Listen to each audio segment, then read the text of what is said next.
Since 2022, the Russian aviation industry has prioritized the restoration of serial production of domestic aircraft. In this context, the revived Tu-214 medium-haul airliner has gained particular importance. It may not become the principal workhorse of Russia's civil passenger and cargo transport system, yet dismissing it during this transitional phase would be premature. Altitude Addicts, the YouTube channel presenting this analysis, explains that while flagship programs such as the MC-21 and the SJ-100 continue progressing toward full-scale production, the Tu-214 represents the closest platform to stable serial manufacturing today. The completion of certification at the end of 2025 marked a decisive turning point. The start of production signals a transition from strategic declarations to tangible industrial output. For the broader aerospace sector, that shift carries symbolic and practical weight.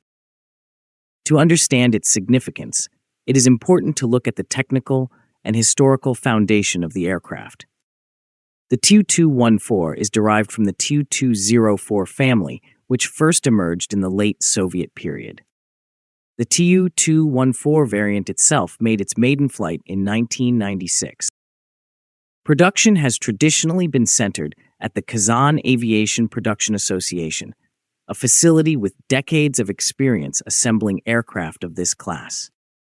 That institutional memory remains a critical asset for modernization and renewed output. In terms of capacity, the aircraft can accommodate just over 200 passengers, depending on cabin configuration. Its operational range reaches approximately 7,000 kilometers, which equals about 4,350 miles. Power is provided by PS-90A engines, with discussions ongoing about further upgrades. Although the airframe design dates back decades, modernization has significantly upgraded avionics, navigation suites, and digital control systems. Altitude Addicts emphasizes that the Tu-214 should be viewed not as a relic, but as a modernized adaptation of a proven platform. Certification marked the decisive milestone in its revival. Compliance with current safety and operational standards was formally confirmed at the end of 2025. Shortly afterward, serial production officially commenced.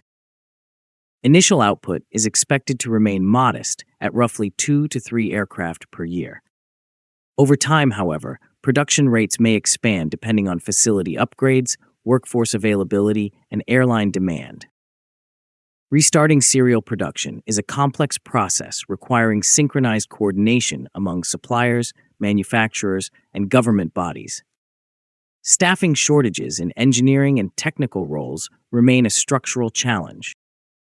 A major argument in favor of the Tu-214 lies in its high degree of localization.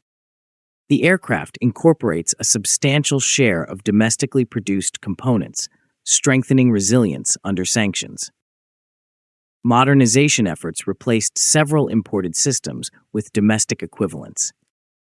Nevertheless, contemporary aircraft function as highly complex digital platforms, and eliminating every foreign component remains extremely difficult.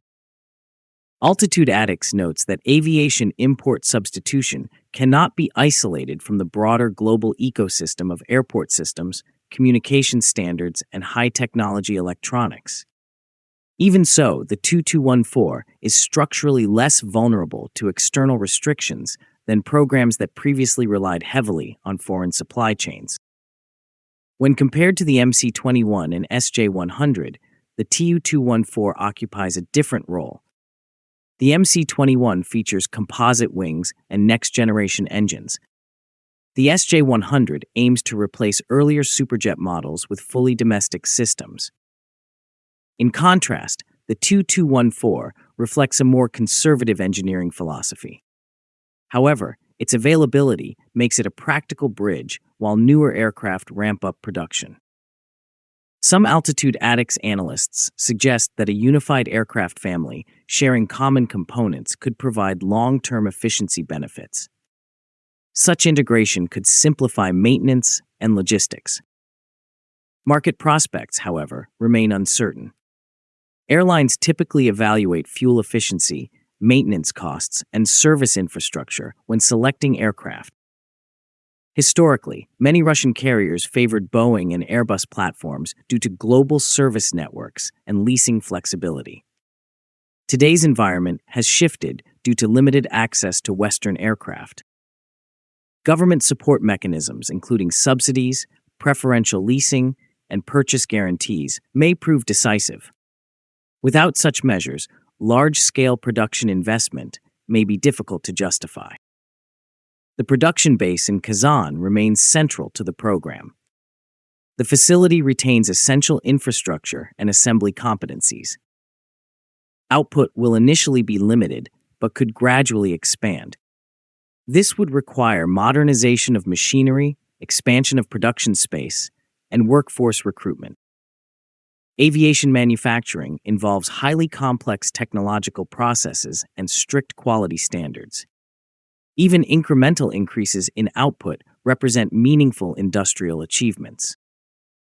If the Tu-214, MC-21, and SJ-100 programs develop successfully, Russia could strengthen its position among the limited number of nations capable of producing a full range of civil aircraft. Domestic demand is estimated in the hundreds of aircraft over the coming years. Export opportunities may eventually arise, particularly in markets seeking alternatives to the Boeing and Airbus duopoly. However, global aviation competition remains intense.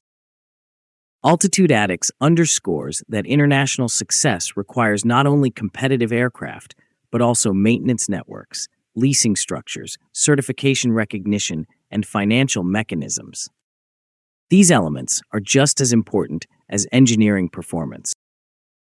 Ultimately, the Tu-214 represents both a strategic foundation and a transitional instrument. It may not dominate Russia's civil fleet in the long term, yet it can stabilize capacity in the short to medium term. Its trajectory will depend on production pace, airline adoption, economic performance, and sustained state backing. The broader outcome will influence the direction of Russia's aviation industry for years to come. Altitude ATIX concludes that the Tu-214 revival is more than an aircraft story. It is a test of industrial resilience and of Russia's ability to rebuild a comprehensive civil aviation production cycle under restrictive conditions. If you liked the video, please subscribe, share, and like. Also, please take the membership of Altitude ATIX to encourage us.